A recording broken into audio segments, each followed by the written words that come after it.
sacáridos del exterior de los microorganismos y activarse solo. Pero es una inmunidad básicamente para producir anticuerpos tipo IgM inespecífico solo cuando el linfocito T nativo que conecta y le manda la información a la célula presentadora de antígeno es que va a inducir en los linfocitos B específicos la producción de IgG solamente, o sea, típica, única para el antígeno que está activado. Hay una proliferación, luego hay una inactivación del microorganismo, ya decía, por vía celular. ¿Cuáles son las células que se activan en la inmunidad celular? Linfocitos. Los Linfocitos. ¿Ah? ¿Los linfocitos? ¿Cuáles son los linfocitos efectores en una respuesta inmune celular adaptativa? CD4.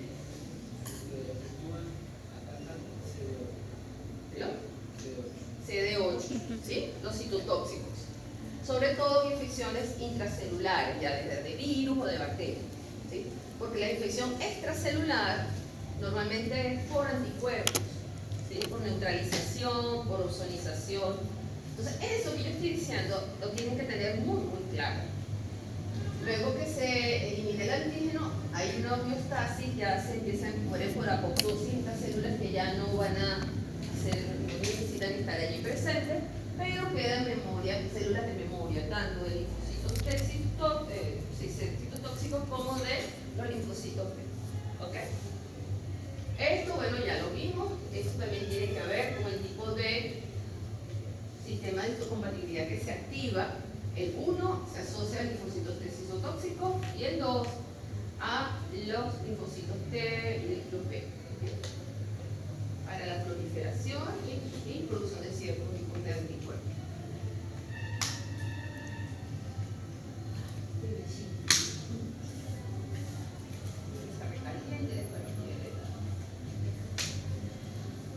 Estamos todavía en la introducción. Esto lo tienen que identificar. ¿Qué es lo que es? ¿Qué es típico de los linfocitos TCD4? Reciben unas señales celulares para el antígeno. Perdón. El tipo, este contacto, este receptor del linfocito con la célula presentadora, que es, ahí es donde ella identifica al organismo de compatibilidad 2 y el CD8. CD8 porque este se conecta solamente con la clase 1 de los de compatibilidad de la célula presentadora. ¿Ok? Entonces, esos son señales, las que llaman primarias y secundarias. Ya lo hemos visto muchas veces, pero no quería dejarlo pasar. Luego,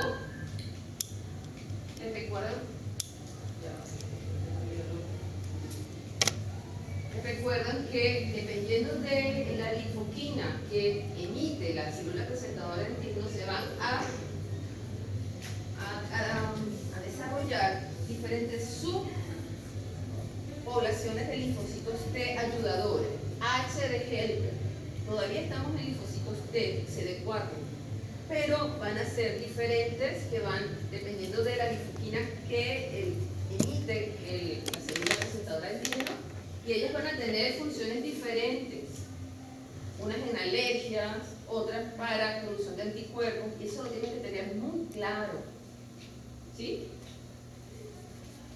Por algo se los están volviendo a colocar ahí. Bueno, vamos a hablar sobre las vacunas.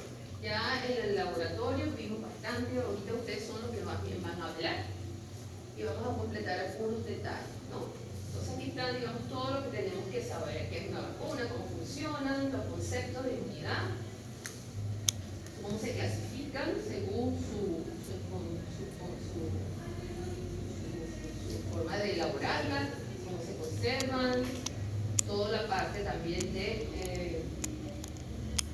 formulación de la vacuna, sus contraindicaciones, todo. Esto es, digamos, lo que tenemos que revisar. ¿Okay? Entonces, ¿qué podemos decir funcionan para prevenir enfermedades. ¿Cuántos millones de enfermedades dicen que ha prevenido? 2 a 3 Ha millones. aumentado la expectativa de vida, como hablábamos en las prácticas, y la ha aumentado. ¿Cuál es el objetivo? Esto es interesante. El objetivo final es erradicar las enfermedades y, digamos, a nivel inmediato, prevenirlas, ¿verdad? ¿Cuál es la única enfermedad que se ha decretado como erradicada gracias al uso de vacunas?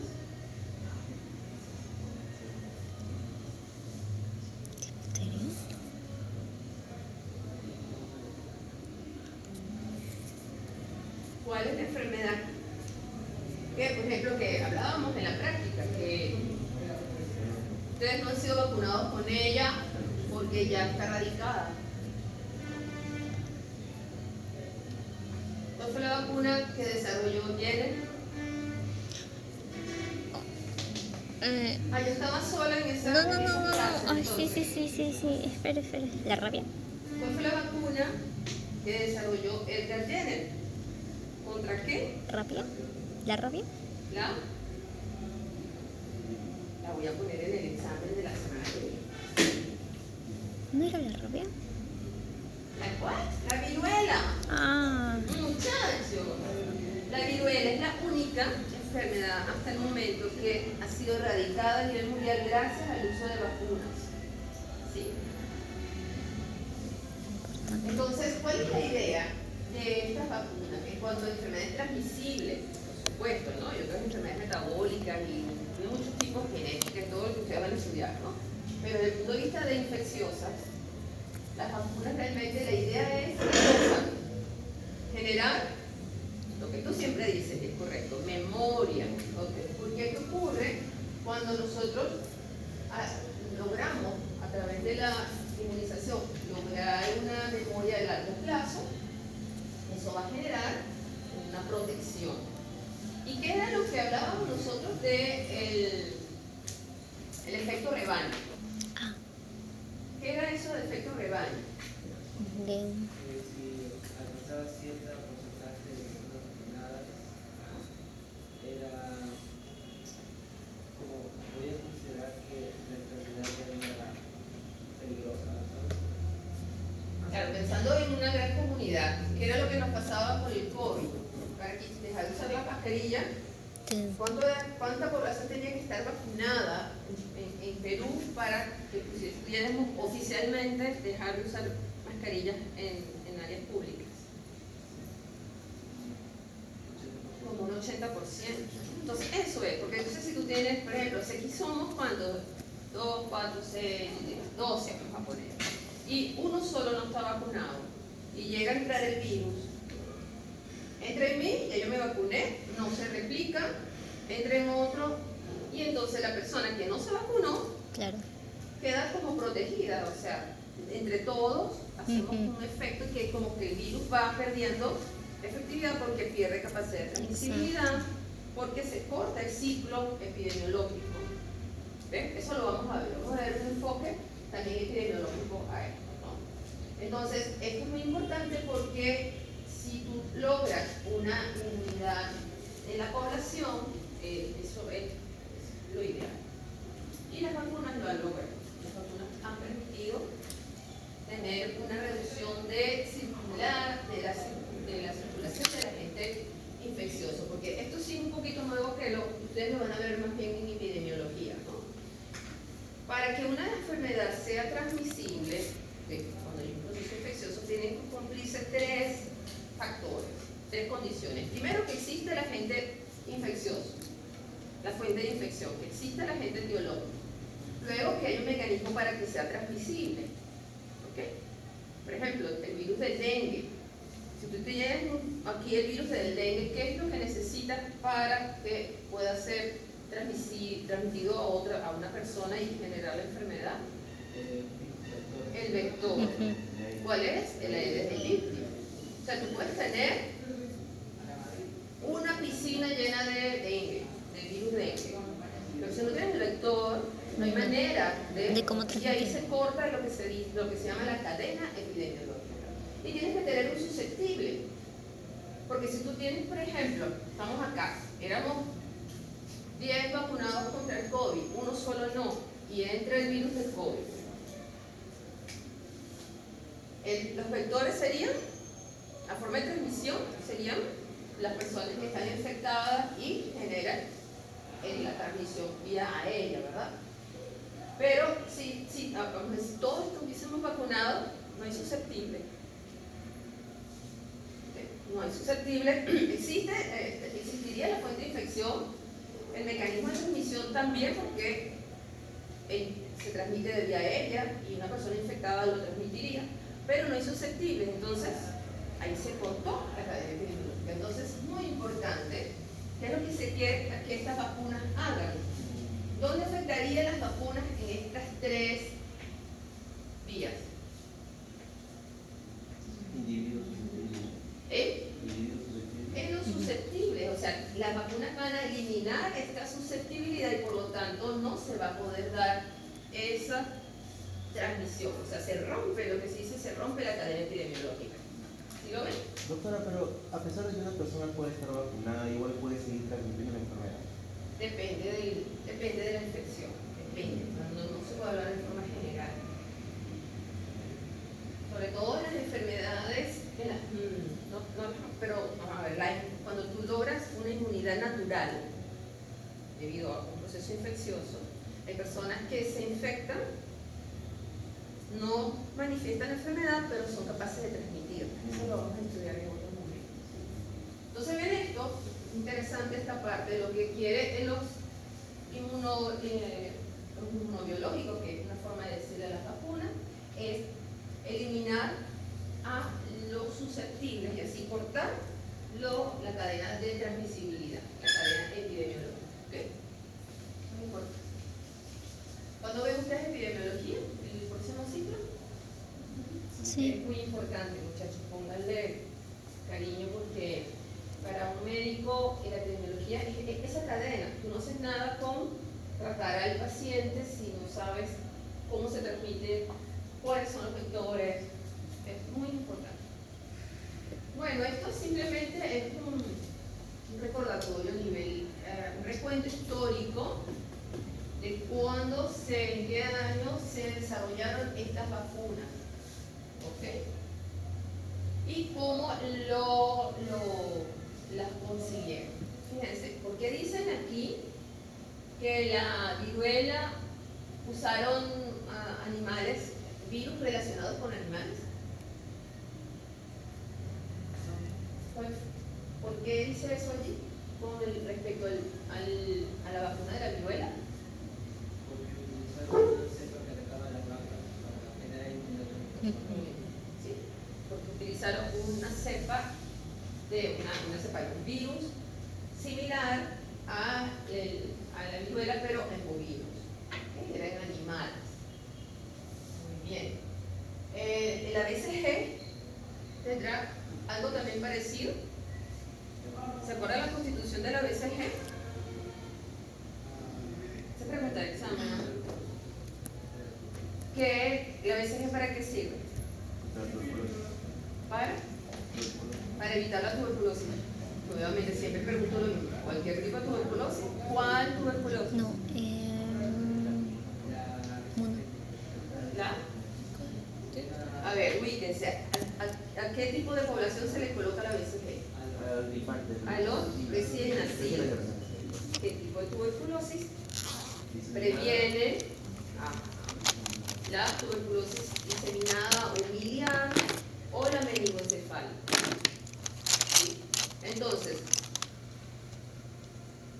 la cepa con que se produce esa vacuna, ¿cuál es?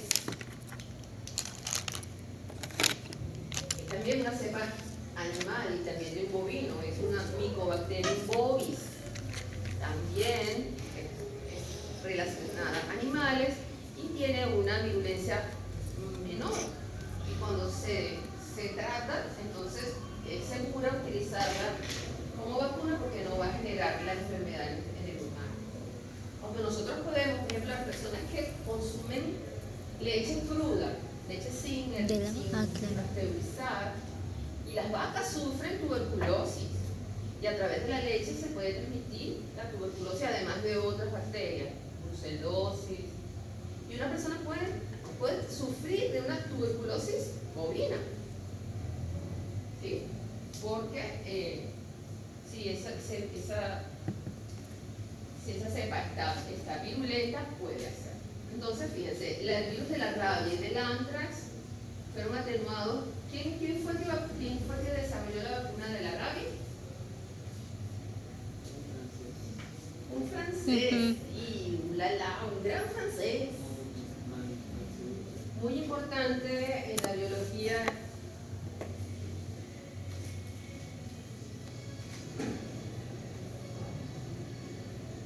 Louis Pasteur. No se acuerdan de ellos. Louis Pasteur. Y él, ¿qué hizo? Él atenuó con forma química el virus de la rabia y por eso fue que pudo lograr la vacuna. Y bueno, ya sí, muchachos, hay diferentes tipos de metodologías que se han usado para conseguir el desarrollo de vacunas seguras, de las que estamos usando normalmente. ¿Ok? Revisen eso también un poco. Fíjense que también dentro del desarrollo de estas vacunas hay unas que se usan mezclando cepas, mezclando cepas, por ejemplo, un virus del rotavirus. ¿Se acuerdan del rotavirus? ¿Qué enfermedad produce el rotavirus?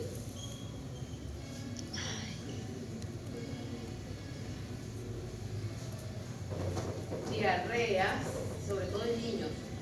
Y hay una vacuna oral, pero vimos también en las prácticas que previene esa enfermedad. Entonces, ¿cómo hacen una combinación? Usan una cepa, el virus no se habla de cepa, una variante de rotavirus humano que causa la enfermedad y lo mezclan, hacen un rearreglo genético. Hay una recombinación entre el rotavirus humano y un rotavirus bovino. Por eso es que decirle vacunas a los productos inmunobiológicos está bien, porque siempre las vacas de alguna manera están allí, ¿no? Entonces, combinan y fíjense qué está haciendo. Hay una mezcla de antígenos donde lo que realmente va a ver el sistema inmune no es tanto el rotavirus humano, sino la cápside del rotavirus bovino. ¿Y esto qué quiere decir? Esto es el desarrollo de esa vacuna. ¿Cuántos años tardaron en desarrollar esa vacuna de rotavirus? Mírenlo allí. Empezaron en el 93 y la pusieron al público en el 2004. ¿Cuántos años? Más de 10 años, ¿no? Con todas las pruebas clínicas que tuvieron que hacerse. Entonces, esto nuevamente nos recuerda que la elaboración de las vacunas lleva tiempo. ¿Ok? Fíjense, aquí, ¿recuerdan? Vamos primero quiero que vean esta. Y creo que esta de la lámina ya la vemos bien. Hay dos formas de inmunización. Una inmunización que se denomina activa, lo vimos en la práctica, y una pasiva. ¿Cuál es la diferencia? En la activa hay participación en qué inmunológico. La activa, Claro, inocula no nada. ¿inoculas qué cosa? El virus, para todo el microbio. ¿Cuál es la forma genérica de hablar? O sea, si no es un virus y es una bacteria, ¿qué es lo que inocula? Inmunológicamente, ¿qué sería lo que estamos inoculando? Antígenos, ¿sí? Que pueden ser de varios tipos. ¿Ok? Entonces, cuando la vacuna está conformada por antígenos, estamos haciendo una inmunidad ¿de qué tipo? Activa. Y si lo que hacemos es colocar de una vez ya los anticuerpos producidos por otras personas o por un caballo, por otro sistema, y la persona recibe esos anticuerpos ya preparados, ¿se inmuniza? Sí se inmuniza. ¿Cómo se llama esa inmunización? Pasiva. ¿Produce memoria? No produce memoria. ¿Sirve para controlar la enfermedad en el momento? Sí sirve, porque los anticuerpos hacen su función, neutralizan, ozonizan. Ustedes deben saber cuáles son las funciones de los anticuerpos ya, ¿ok? Pero no hay memoria, ¿ok? Entonces, ¿qué quiere decir esta otra lámina? Más o menos lo mismo, ¿ok? Existe una forma de inmunización donde los anticuerpos, llamados inmunoglobulinas, se usan con fines terapéuticos. ¿Okay? Tú puedes hacer un pool de donantes sanos, que es las inmunoglobulinas o las gamaglobulinas. Tú tienes un pool, por ejemplo, en esos centros de donación de sangre, separa los glóbulos rojos, obtienes el plasma y puedes purificar los anticuerpos. Entonces imagínate toda la cantidad, si nosotros juntamos todos los plasmas de nosotros, ¿cuántos anticuerpos podríamos tener? Muchos y contra muchas cosas, ¿verdad? Porque nosotros hemos sido vacunados con cosas y hemos tenido diferentes enfermedades, nos hemos enfrentado a diferentes inmunógenos y nuestro cuerpo, nuestro sistema inmune tiene anticuerpos de memoria. Entonces, ¿qué hacen? Se juntan, se purifican y se puede colocar a una persona que necesite en un momento dado, que tenga el sistema inmune deprimido, esté pasando por una crisis de tipo inmunológica, y eso lo ayuda, ¿ok? Entonces eso sería lo que se habla de la inmunoglobulina estándar. Y las específicas son, por ejemplo, las que se producen. ¿Ustedes han visto esas películas como Epidemia? Hay varias, pero Epidemia es espectacular. Ustedes cuando ven, si yo fuese profesor de epidemiología, yo lo primero que les obligaría a hacer es ver esa película. Porque es una cátedra de cómo se maneja un caso epidemiológico de cero, sin saber quién es el agente causal, ni cuál es el caso cero, nada. Y logran de paso, entonces, el objetivo siempre cuál es hacer una vacuna para prevenir esa infección. Entonces, ¿qué ocurre? Si tú tienes esa persona que ha producido anticuerpos específicos contra un virus particular, entonces esa persona la tenían en cuarentena o, bueno, una sangre sumamente valiosa porque pueden como que lo ordeñaran, ¿no? Va a estar produciendo constantemente esos anticuerpos que son muy valiosos, porque no todas las personas son capaces de producir esos anticuerpos. Entonces, eso así, o si no, por ejemplo, producirlos a propósito, como cuando se producen sueros heterólogos como antitoxinas, que se utilizan normalmente, a veces incluso sistemas como caballos, animales grandes. Tú puedes inocular una gran cantidad del antígeno y obtener una gran cantidad de los sueros purificados. Se llaman sueros hiperinmunes. ¿Okay? La antitoxina, entonces, ¿cómo se produciría? ¿Qué es esto, entonces? ¿Qué? A ver, vamos antes de entrar a la antitoxina, recordemos un poquito qué es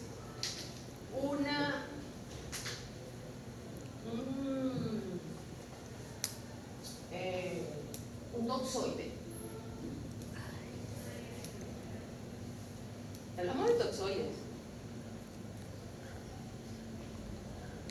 ¿Qué es un toxoide?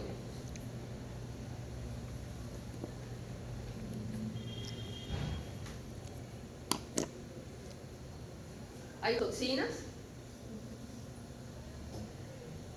Sí, ¿verdad? Sí. ¿Y qué se hace con esas toxinas para prevenir infecciones por la enfermedad que produce esas bacterias a través de su toxina?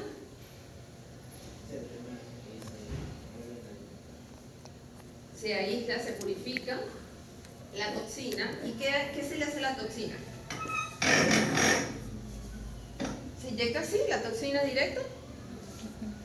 ¿Qué pasa si inyectamos de una vez la toxina?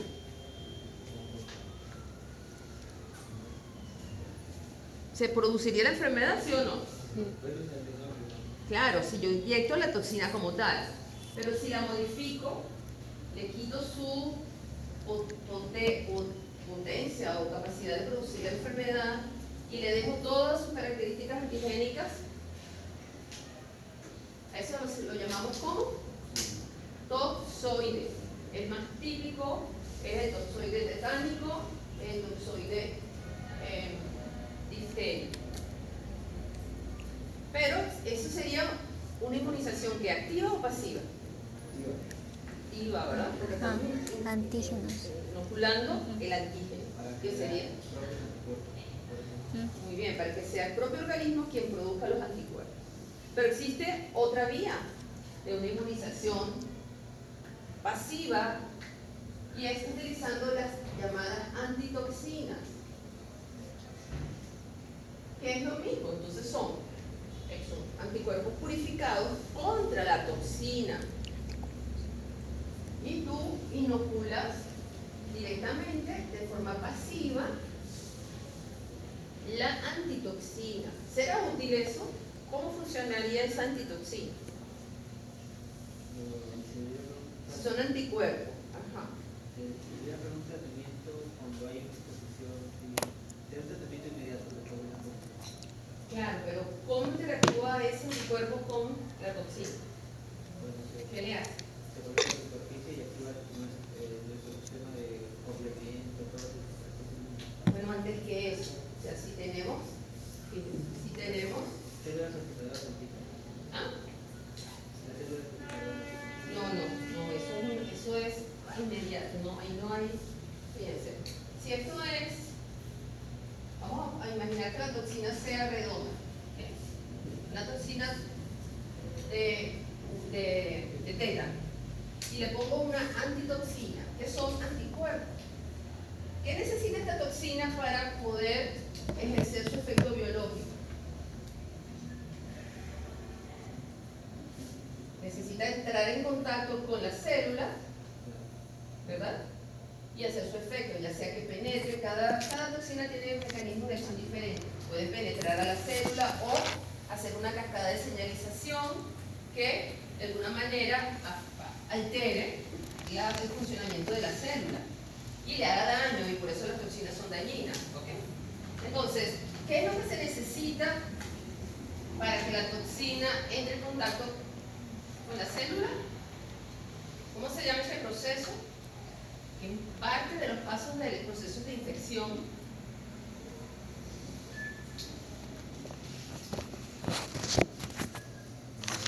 Una adherencia. Tiene que haber una adherencia. ¿Ok? ¿Y qué pasa si yo bloqueo, neutralizo,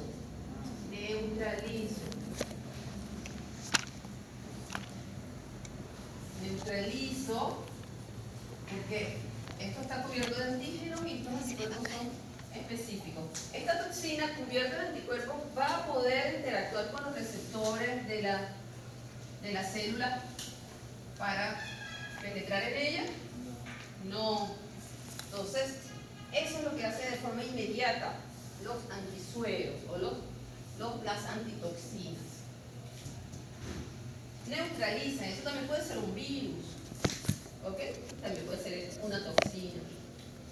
Entonces, por ejemplo, yo les comentaba que un caso de una mordedura por un perro rabioso, tienes una mordedura, ¿qué vas a hacer en emergencia? Lo primero es lavar con agua y jabón la herida. ¿Por qué con jabón? Resulta que el virus de la rabia tiene una cobertura lipídica. Por allí mecánicamente ya estarías inhibiendo la función, pensando que recién acaba de entrar el virus y está todavía en epidermis. ¿A dónde debemos evitar que suba el virus de la rabia? En la sangre. Hacia arriba por los nervios periféricos. O sea, ya tiene tropismo por las neuronas. Entonces, sabemos que hay motoneuronas, o sea, en el músculo. Entonces, ¿qué haces? Por un lado, lavas. Si hay cortaduras, capaz, entonces también rompes y aquí bañas le echas así, rompes los viales y bañas la herida, ¿con qué? Con Sueros. este antisuero. ¿Con qué idea? De que los anticuerpos específicos contra la rabia neutralicen al virus y evite que se adhieran los nervios y tenga un proceso ascendente. Por otro lado, vacunas al paciente ¿con qué lo vas a vacunar?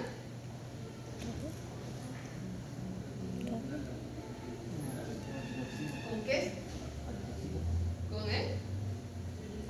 Acabamos de hablar. ¿Cómo se llama la toxina modificada que es la que se puede inyectar? Toxoide. Entonces lo inoculas con el toxoide, pero sabemos que la inmunidad adquirida, ¿cuánto tarda? Varios días. Entonces, por un lado, vamos preparando el cuerpo a ver qué puede hacer, y por otro lado neutralizamos la toxina con este tipo de suero, etenol, ¿ok? Hiperinmune. Y tenemos entonces antisueros contra el botulismo, que también es una toxina, o la difteria también. Y también para mordeduras de serpiente, de escorpiones, de arañas, porque son toxinas. Aquí no están las compañeras que publicaron, que presentaron el seminario de hipersensibilidad tipo 1. ¿Se acuerdan que el caso, una mordedura de araña, pensaron que primero era un tema tóxico? Y se dieron cuenta que no era una toxina, sino un tema de la reacción. alergia. Pero entonces ellos le inocularon el antisuero para araña y no le hizo nada.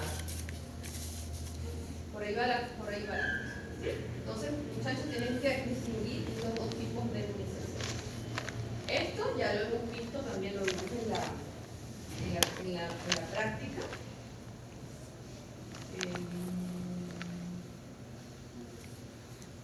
Que es importantísimo para ustedes. Aquí estamos viendo qué significa esto. Vamos a ver. Aquí hay un primer encuentro con el antígeno. Puede ser la primera infección, o incluso también lo podemos pensar como la primera dosis de una vacuna. El efecto es similar. ¿Qué pasa? Vamos a pensar que es un proceso de infección. Es la respuesta primaria de anticuerpos, ¿ok? Aquí es anticuerpo. ¿Qué ocurre? ¿Qué hace el linfocito B? De forma inicial, él por su cuenta.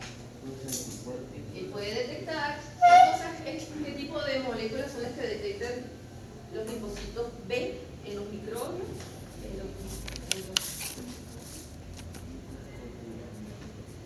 polisacáridos. Porque el linfocito T que le presenta la célula presentadora de antígeno son básicamente proteínas. Eso debe quedar muy claro, ¿ok? Entonces, por su cuenta, el linfocito B se activa, prolifera, madura, pero ¿qué tipo de anticuerpos son los que va a producir? El solito.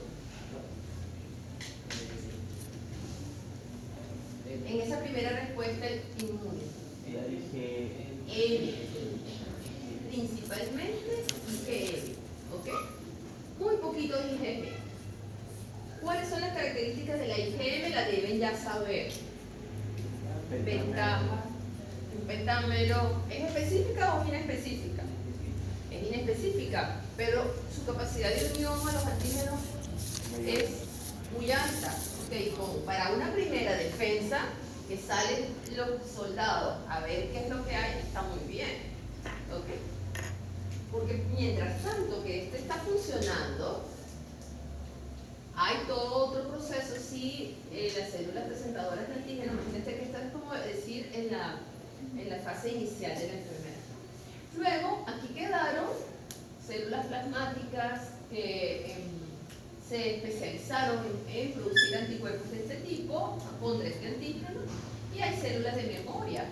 También se formaron células de memoria de tipo B. ¿Okay? Estamos aquí con anticuerpos. ¿Qué pasa cuando hay un segundo encuentro, un segundo reto con ese mismo antígeno posterior? Las células de ¿Qué pasa con las células de memoria? ¿Qué hacen?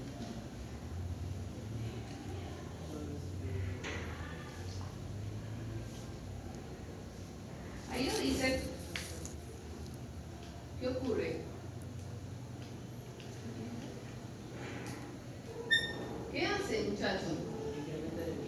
Incrementan, o sea, se multiplican, se activan, o sea, se reconoce y la célula de memoria dice, ah, ya yo te conozco, yo no voy a perder tiempo, me multiplico y comienzo de una vez a madurar, me convierto en plasmocito y empiezo a producir anticuerpos, pero ya aquí son de otro tipo. ¿Cuáles son los que se producen?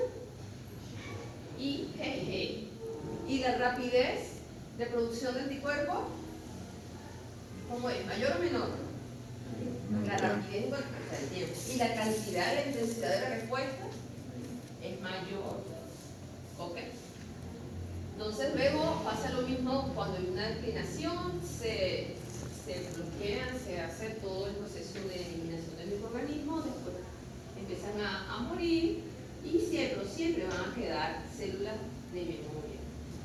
¿Ok? Esto lo tienen que manejar muy bien ustedes.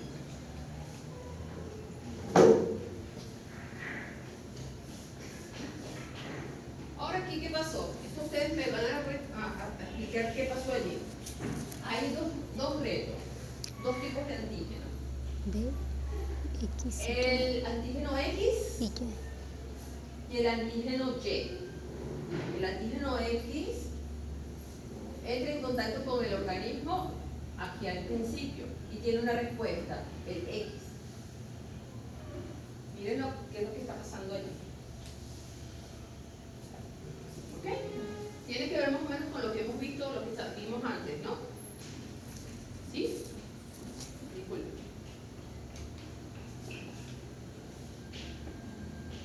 ¿Y qué pasa con el Y? ¿Por qué esas dos gráficas son diferentes?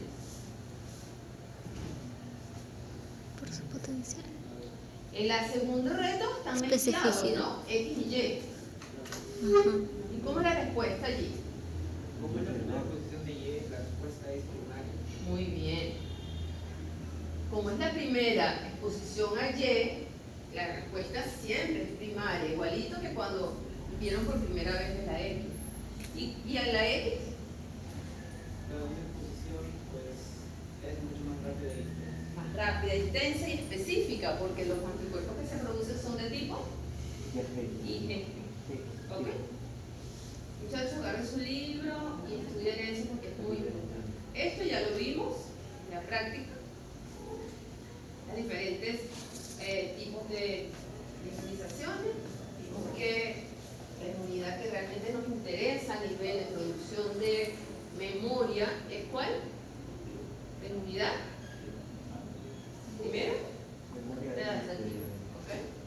Ustedes ya deben saber lo que es una activa artificial, es lo que venimos hablando, vacunas y toxoides.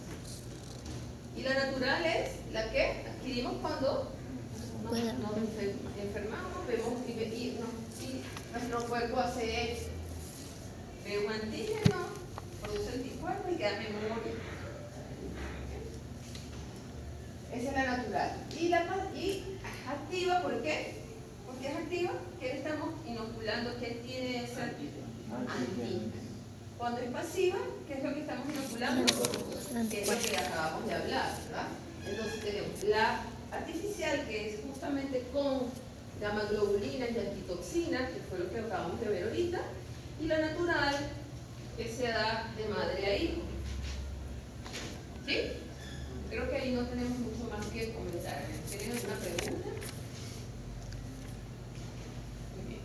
Esto ya lo vimos en la práctica, que cada vacuna ustedes deben conocer su composición, presentación, indicación, cómo se administra, dosis, efectos vacunales. Y eso es más o menos lo mismo que teníamos en la práctica, ¿no? Que las vacunas están compuestas por diferentes constituyentes. Tenemos el líquido, tenemos primero el inmunógeno, que es lo que va a producir la respuesta inmune. Luego un líquido de lo que va a estar suspendido, normalmente son acuosas, para preservar preservar los antígenos, que normalmente son proteicos, se utilizan preservantes, esterilizantes y antibióticos incluso para darle más vida a la vacuna, para que la vacuna tenga más tiempo de vigencia. Queda el tema de los ayudantes. ¿Cuáles son los dos tipos de vacunas que existen?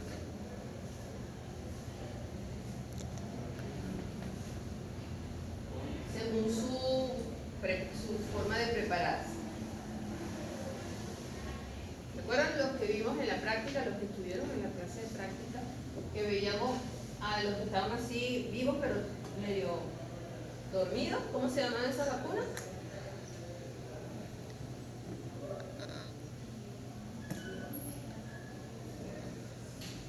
Vacunas atenuadas. Y las otras eran cuando se inactivaba, se mataba la bacteria. ¿Cómo se llaman vacunas? ¿A virus? Inactivada. ¿Cuál de esos dos es lo que necesitaban ayudantes? ¿Qué es un ayudante? ¿Para qué sirve? Como un ayuda. Un potenciador. Ujú. ¿Ah? Un potenciador para... Muy bien, potenciador de la respuesta, ayuda a que el sistema inmune identifique el antígeno, lo procese de una manera más efectiva y la respuesta sea mucho más potente. ¿Ok? Y se usaba igual en las vacunas atenuadas que con las vacunas inactivadas.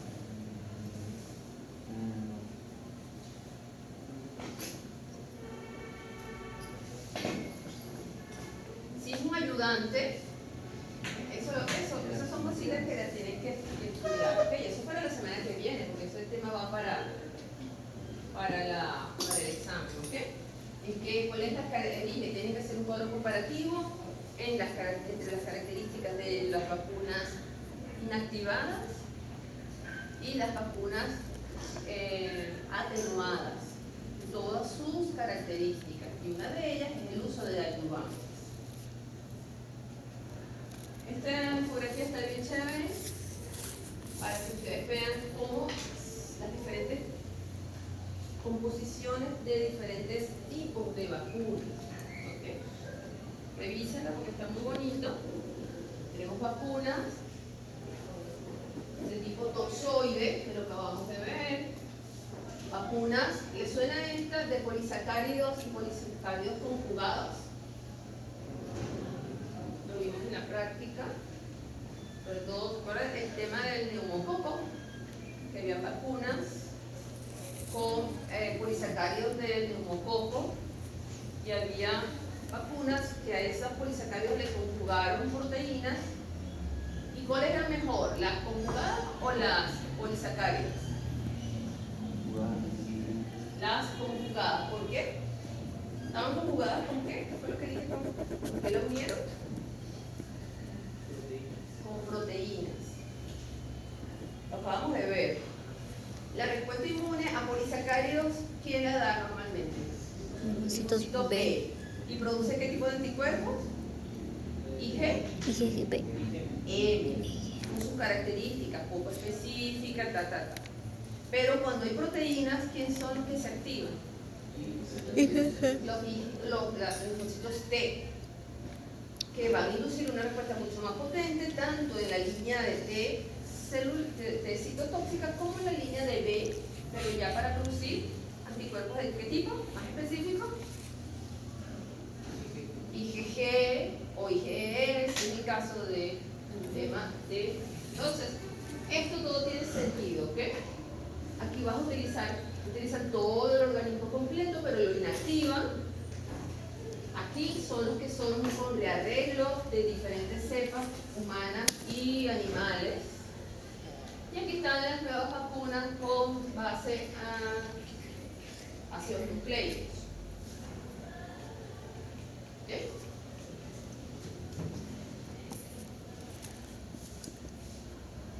Bueno, esto se lo dejo para que ustedes lo revisen. Una tabla muy buena, a mí me pareció que está muy buena, porque te indica el el nombre, el tipo de vacuna, si está viva, atenuada o inactivada, o son pedazos de proteínas, cuáles son los beneficios, las limitaciones de cada uno de estos tipos de vacunas y ejemplos.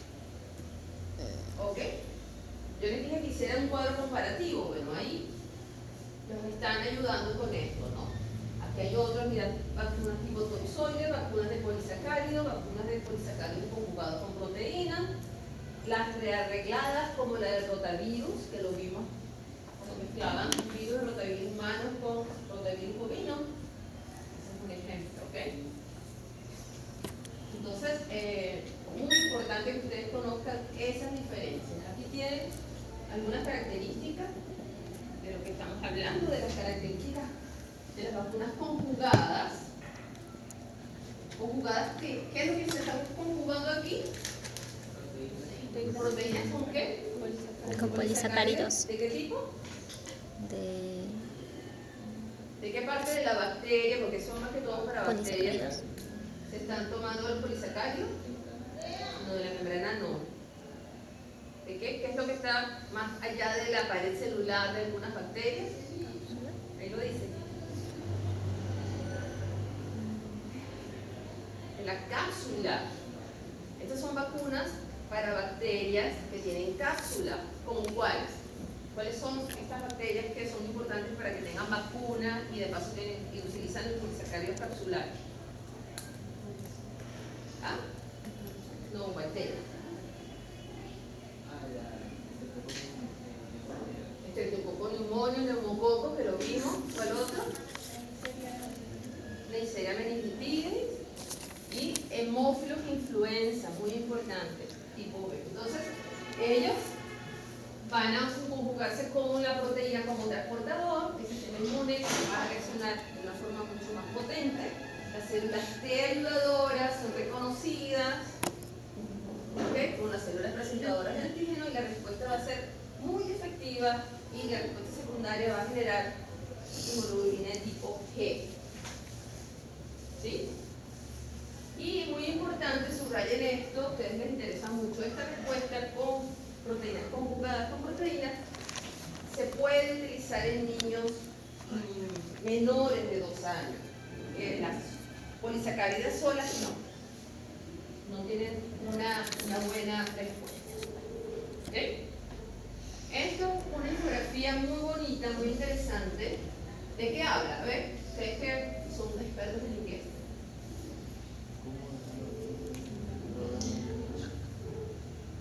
Eso de cómo una Es una propaganda para los padres para que tengan seguridad de las vacunas, ¿no? ¿Qué le están diciendo allí? ¿Cómo se están fabricando? ¿Cómo se produce una nueva vacuna, verdad? Y está diciendo, tranquilos, su hijo, cuando recibe esa vacuna, eso ha pasado por toda una serie de controles, de estudios clínicos, o sea que nosotros no vamos a experimentar con su bebé. ¿Sí o no? Ese es el mensaje que están dando allí. Ya nosotros en la práctica hicimos el comentario de qué fue lo que pasó con la vacuna de COVID, ¿no? Sobre todo de la RNA. ¿Se acuerdan cuando hablábamos de la vacuna ideal? También en la práctica, que había como un listado de las características de una vacuna ideal. Y que yo les dije que yo me imaginaba que eso lo ponían así como una pancarta donde fabricaban vacunas para llevar como un checklist de las características de la vacuna para que sea ideal. Bueno, miren ahí cuáles son las condiciones para la preparación de una vacuna ideal.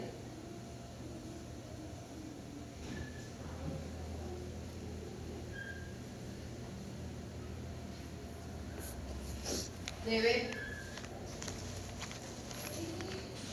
idealmente que sea efectiva con una sola dosis, sobre todo en recién nacidos.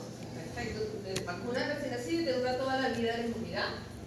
Preparada con vacunas que no requieran refrigeración, que sabemos los limitantes del tema de la cadena de frío para la conservación de las vacunas. Que no se necesite agujas, o sea que sean, por ejemplo, vacunas orales, sería lo ideal.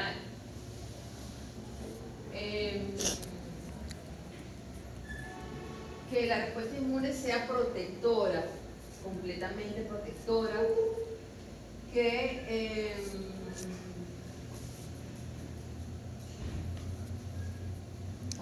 bueno, que sea totalmente protectora y los antígenos que se utilicen sean efectivos. Y acá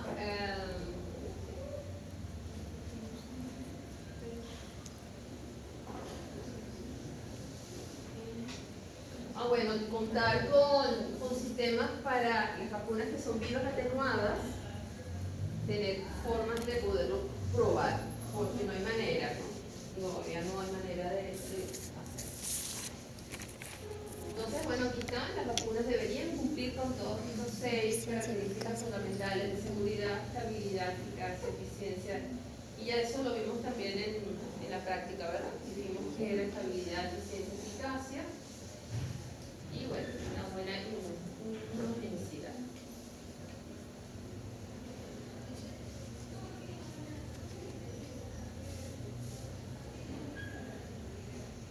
Esta es otra infografía también para hablarnos de en qué vacunas desde el punto de vista del paciente. Aunque lo ven con calmita porque no se ve para leerlo, ¿ok? Después lo leo. En cuanto a esquemas de vacunación, entonces, el MINSA en el decreto del 2018 habla de todas las condiciones en las que se debe aplicar estas vacunas, ¿no? Y su importancia. La resolución, ahora fíjense, hay una nueva resolución del 2022 con 17 vacunas. Si yo les había dicho que había una nueva, ¿verdad? Sí les había dicho. La PPT del laboratorio era del 2018 y les había dicho que estuviesen atentos porque había una nueva resolución con unos nuevos cambios en la... Y bueno, ya en este PPT de teoría por lo menos les están hablando que en marzo del 2022 hubo una nueva resolución donde hay 17 vacunas como parte del esquema nacional de vacunación. Bien. Esto ya les dije en laboratorio que esto le pusieran brillitos, le pusieran lucecitas, porque era la forma de tener claros ejemplos de los diferentes tipos de vacunas. ¿Tienen alguna duda con respecto a esto? ¿Qué son esas vivas atenuadas entonces? Explico. Si yo les hago una pregunta, ustedes no saben la respuesta, anótenlo porque eso quiere decir que lo tienen que estudiar. ¿Bien? Y que si se les pregunta en el examen, puedan describir correctamente eso. ¿Qué entendemos por vacunas vivas atenuadas?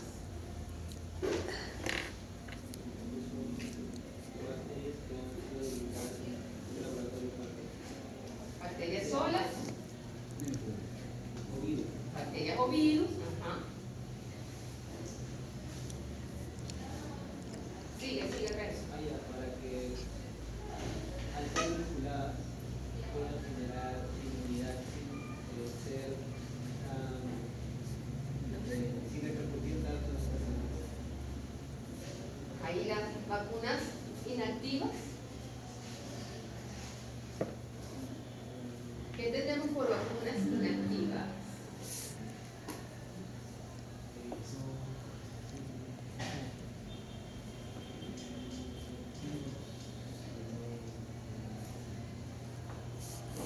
¿Cuál es la diferencia entre una viva atenuada y una inactiva?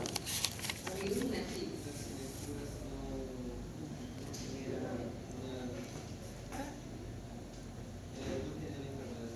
Primero, ¿aquí están vivas? ¿Sí o no? ¿Aquí están vivas? No. O inactivadas. O sea, un virus no podemos decir que está vivo, pero por lo menos está inactivado. ¿Ok? ¿Cuál de las dos es más potente? Las atenuadas. Las vivas atenuadas, ¿por qué? Puede ser capaz de generar una respuesta más potente. ¿Por qué? Es cierto. ¿Por qué produce una respuesta inmune más potente? pregunto por qué. Las vivas atenuadas. Es cierto, son más potentes, pero ¿por qué? ¿Por qué? ¿Ah? Porque un posee sus características de qué tipo? Te falta una palabrita. De virus. No. Antigénicas. Muy bien.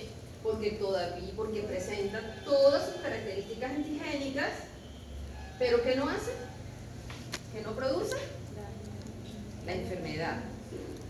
¿Ok? En ciertas condiciones. Hay excepciones.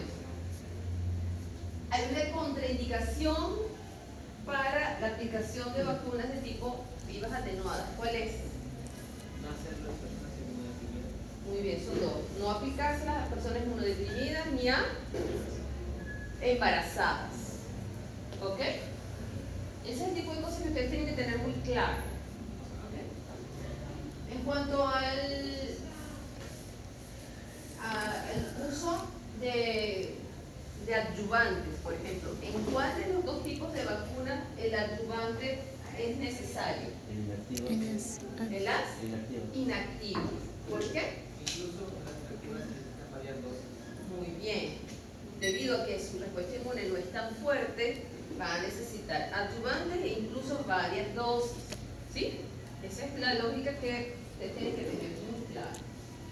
Y cuando hablamos de vacunas de fragmentos y usamos y nos dicen bacterias, polisacáridos, ¿de qué estamos hablando? ¿Cómo fabrican esa vacuna? O sea, ¿cómo es esa vacuna?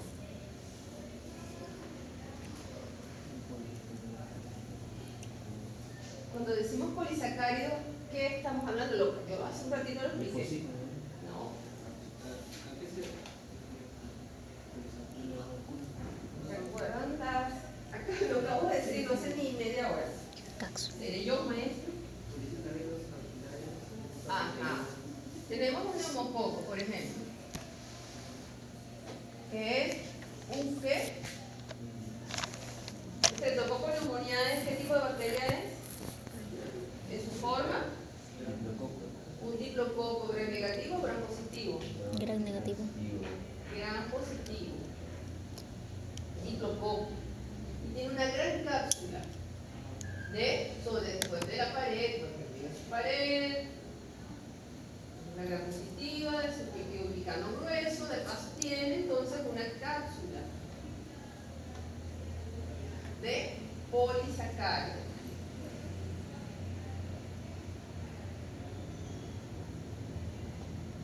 De polisacáridos. ¿Y qué es lo que el sistema inmune ve primero cuando se contacta con por ejemplo, un linfocito B? ¿Qué es lo que va a detectar? Los polisacáridos es lo más externo, ¿verdad? Es por eso. Entonces, si es lo que el sistema inmune por naturaleza observa, ¿qué hacen los fabricantes de vacunas? Quitan todo el polisacárido y se queda con solamente el polisacárido. No le interesa el resto de la bacteria, porque aquí donde están los ¿qué? Los antígenos. ¿Ok? Entonces, tienen que estudiar, que ya lo acabamos de ver, la comparación entre una vacuna polisacárida y una conjugada. ¿Conjugada con qué? Con proteínas. Si yo a esta polisacárida le coloco una proteína, ¿qué tipo de linfocito me va a reconocer estas proteínas? Linfocito T. Esto me va a activar la CD8 para inmunidad celular y me va a activar los linfocitos B para producir ¿qué tipo de anticuerpos? G. M. Inmuno. M. ¿Globulinas de qué tipo? M. G. Porque aquí se está bien. produjo inmunoglobulina M. Ah. ¿Ven? Entonces, históricamente, cuando estudien para el examen de la próxima semana, van a ver que históricamente las primeras vacunas fueron polisacáridas. Se den cuenta que no prometían mucho, que no tenían memoria. ¿Por qué? Porque el linfocito B no produce memoria. Para el G no.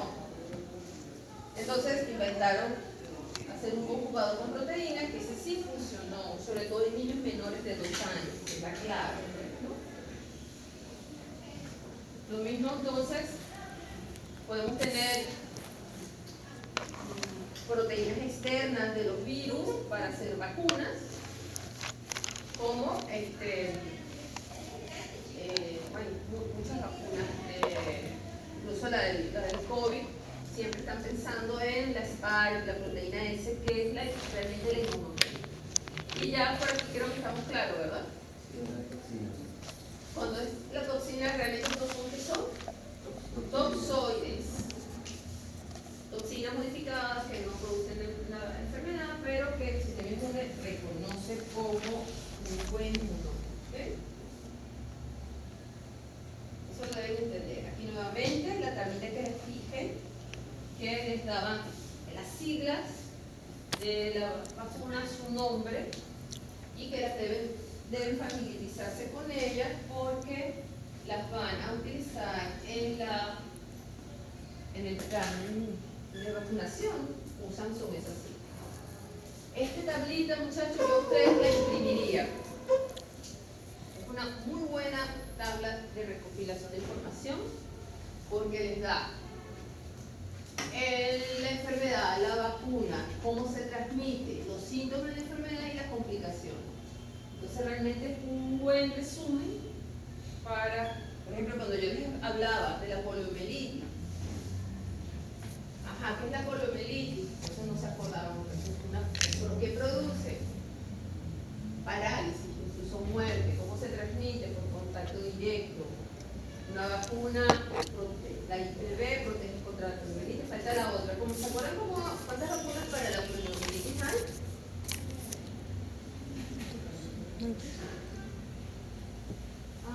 Ay. Oh my God. ¿Cuántas vacunas para polio se han fabricado? Existen. Para poliomielitis. ¿Saben que una cosa es asistir a clase y otra es estar presente? Certamente la que es viva, atenuada, que es oral, ese virus se va a replicar, no va a producir la enfermedad, pero se va a replicar, y cuando la persona vacunada defeque, los virus van a pasar al ambiente.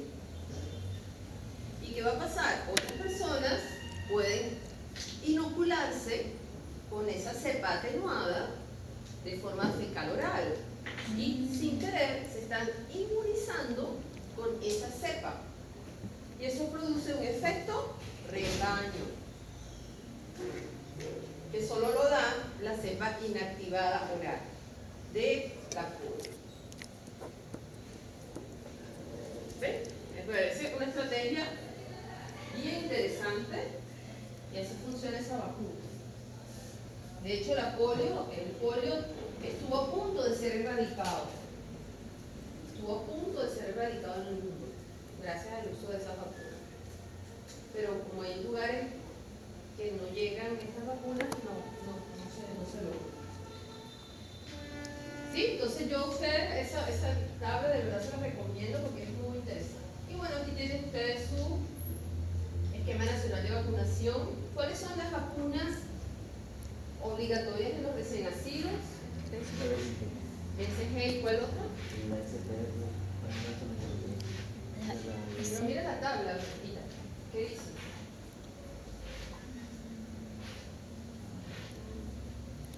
Esquema obligatorio del recién nacido. Pregunta de examen. PHB. Ya no la voy a poner, pero yo pongo esa es una pregunta de examen. ¿Cuál es? ¿Esa BHB qué es? Hepatitis B. ¿No?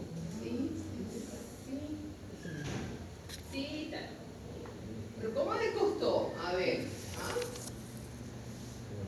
Sí. Virus de la hepatitis B. Y en la clase hay toda una historia de por qué, en la clase de la práctica.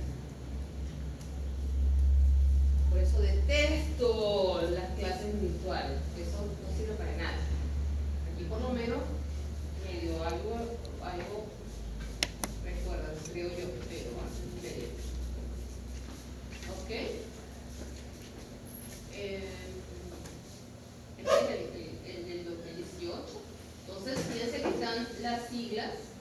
ustedes deben identificar qué significa cada una. Por ejemplo, esta AMA, ¿qué es? De la antiamarilla. Antes. Amarilla. ¿Cuántas veces hay que ponerla según el tema nacional? Una vez por vida, ¿no? Dosis única. De Ah. dosis única. ¿En qué edad? Podría ser 70. Yo lo pondría más tarde. Depende. Si está en una zona endémica, juro. Tienes que presentar. Ok. ¿Y esta que es H y chiquita b, qué es esto? Que utiliza fragmentos subcelulares.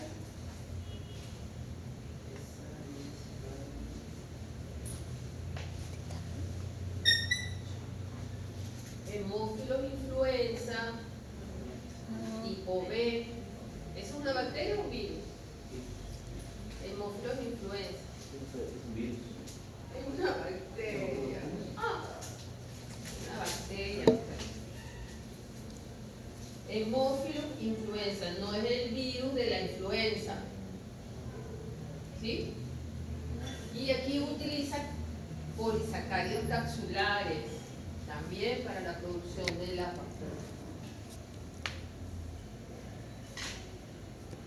Con relación a las vacunas, se puede decir que, excepto, o sea, ¿cuál es la correcta? Eso porque ponen eso. Es cualquier preparación que genere inmunidad específica basándose en la producción de anticuerpos.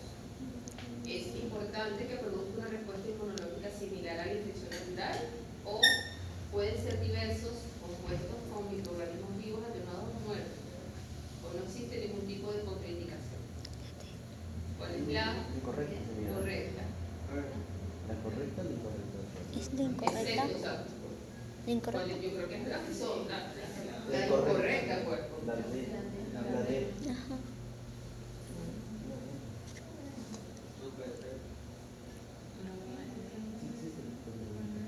¿Cuál es la que no es? La D, porque sí hay contraindicaciones. ¿Cuál sería, por ejemplo? Embarazadas. No, en pacientes inmunodeprimidos. Embarazadas. ¿Cuál es la que no le podemos poner a Las vivas atenuadas. Vivas atenuadas, muy bien. ¿Y puede usarse diversos compuestos como microorganismos atenuados muertos? Sí. Es importante que produzca una respuesta inmunológica similar a la infección natural. Ujú. Sí. Y es lo ideal. De otra forma, no tendría para que Exacto. Y básicamente, o sea, aunque la respuesta, las vacunas generan tanto una respuesta celular como humoral, la producción de anticuerpos es importante.